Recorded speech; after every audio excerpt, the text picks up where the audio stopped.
윤석열이 부산저축은행 당시 그 주인 검사로서 부실 수사를 해서 조우용의 죄를 덮어줬고 그로 인한 국민의 혈세가 투입된 비용을 정리하신 것인데요. 대장동에 대한 미회수금 2,700여 원, 벨리타하우스 941억 원, 더 뮤지엄 양지 552억 원, 약 4천 몇백억 플러스 이자까지 합치면 5천억 정도의 국민 혈세가 여기에 투입됐습니다. 동의하시죠? 네, 근데 저번에 이제 조우영 씨가 나왔었는데요. 부산저축은행 수사할 때 대장동 사업 시행권이 조우영 씨한테 있었다는 점, 그리고 경기도 풍동 벨리타하우스 시행도 조우영이 했고, 더 뮤지엄 양지도 조우영이 했고, 그러니까 당시 윤석열 수사팀이 대장동만 봐준 게 아니란 겁니다. 그렇습니다. 예.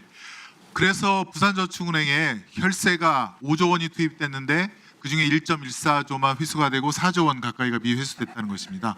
수사 제대로 한 데는 90%까지 회수가 됐고요. 최소한 수사만 제대로 했어도 50% 이상 60%까지는 회수가 될 것으로 그렇게 생각이 되는데 윤석열 당시 주인검사의 이 덮어주기로 인한 이렇게 국민적인 피해가 크다는 것을 다시 한번 국민 여러분께 말씀드리겠습니다. 그런데 가관인 것은 이거는 사실 윤석열의 특수직무유기죄로 수사를 받아야 될 사항인데 오히려 이거를 기자분들에게 덮어씌웁니다. 이런에 대한 문제점을 인식하고 보도를 했던 기자들, 특히 봉지욱, 그다음에 누구죠? 한상진, 경향신문 기자 4명도 수사를 받게 되는데 다음 자료 화면은요.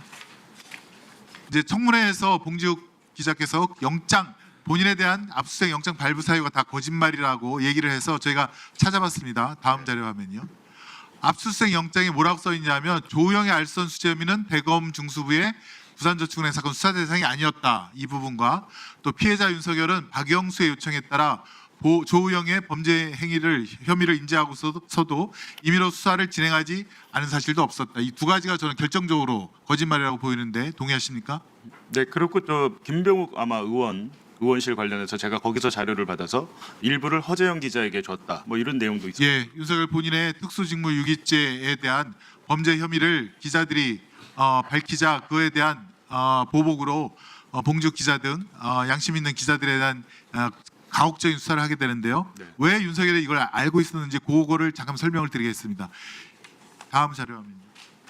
예, 윤석열이 2011년 5월달에 본인이 이 부산저축은행 30억 부실 대출에 대해서 기소를 합니다. 본인이 직접 기소를 합니다. 이 세움에 대한 부실 대출을 기소를 하는데 이게 본인이 다 이름으로 기소를 한 겁니다. 그런데 다음 자료화면요.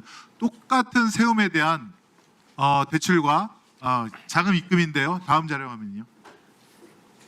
460억입니다. 그중에 70억이 벨리타하우스에서 세움으로 들어갔는데 이 세움이 당시 재정 형편이 너무 안 좋아서 70억을 주는 것 자체가 배임이라고 분명히 명시가 되었음에도 불구하고 조우영이 알선수재했다는 이유로 이걸 덮어줍니다. 박영수 검사장 변호사의 요청 때문이었죠. 맞습니까? 그리고 저기 보면요. 지금 70억 배임 써 있잖아요. 네. 거기서 10억 원이 대검 중수부 수사 시작되기 직전인 2021년 2월에 조우영 계좌로 들어갑니다.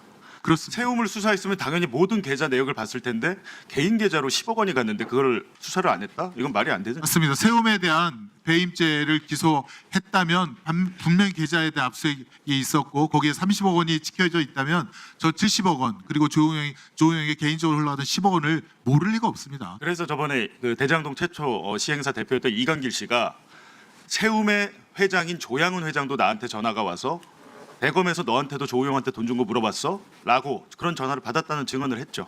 네, 객관적인 자료는 그렇고요. 다음이요. 이거를 조우영 항소심 판결문에도 이렇게 명시가 됩니다. 이거는 두 번째 윤석열이 수사를 하도 안 하니까 예금보험공사에서 2012년도 2월달에 이거 좀 수사를 하라고 고발을 한 건데 이때 윤석열은 서울중앙지검 특수 2부장이었습니다. 역시 이걸 모를 리가 없죠. 피고인 조우영은 2012년 9월 25일 검찰에서 조사받으면서 그 아래를 보면 피고인이 언제까지 벨리타하우스를 실질적으로 운영하면서 자금을 총괄했다. 이런 내용이 적시되는데 역시 당시에 조우영이 실질적인 운영한 벨리타하우스에 대한 수사가 안 이루어졌다는 것을 갖다가 지금 보여주고 있는. 근데 이제 제가 보기에는요. 지금 이제 많은 자료들을 종합을 해보면 2021년 한 9월경 저번에 이제 조우영 씨가 박길배 검사 만나서 커피 한 잔 먹고 나왔다고 한 그때요. 그때 사실은 대검 중수부가 최재경 중수부장이었는데 당시에 저 벨리타하우스를 수사를 해서 김양 부회장만 기소를 하고 조우영을 덮어줬습니다.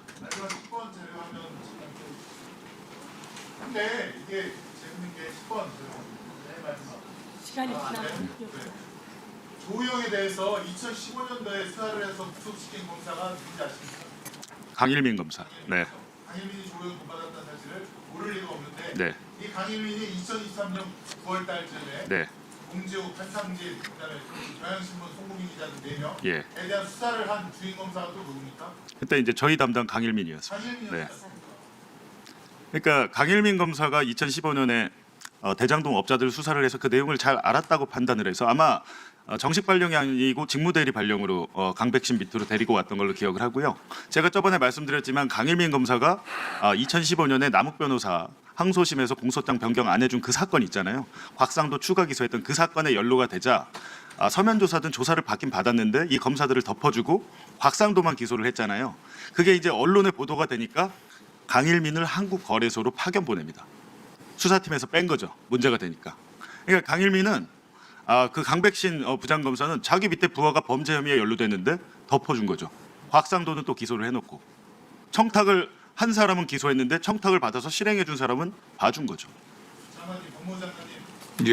이게 똑같아요. 박정현 대령 기억하시죠? 박정현 대령을 윤석열 정권 하에서 입틀막을 하려고 구속영장을 신청할 때 그 군 검사들이 구속영장에 허위 사실을 잔뜩 기재합니다. 그래서 박정훈을 구속시켜서 최혜명에 대한 올바른 수사를 못하게 그 윤석열 청와대 가압을 밝히지 못하던 행동과 똑같은 구조입니다.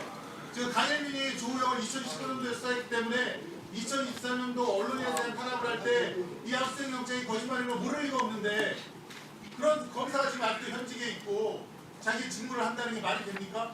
지금 박정훈에 대한 거짓말을 잔뜩 써서 그 구속영장을 청구했던 군검사들 지금 기소돼서 재판받고 있습니다. 군검사는 제대로 지금 하고 있는데 그나마 이걸 교정을 하고 있는데 왜 지금 법무부 그다음에 대검에서는 왜 강일민 검사를 기소조차 수사조차를 못하고 있는 겁니까? 네. 말이 안 된다고 생각합니다. 네. 예, 뭐 이 부분에 대해서 철저하게 수사하고 군검사가 똑같이 바로잡는 노력해 주시기 바랍니다. 이제 네. 저희도 어쨌든 뭐 그 신분이 보장되는 검사이기 때문에 절차에 의해서 여러 지금 뭐 국정감사에 드러난 여러 가지 문제점들을 어떻게 좀 적절하게 처리할까 좀 준비를 하고 있습니다.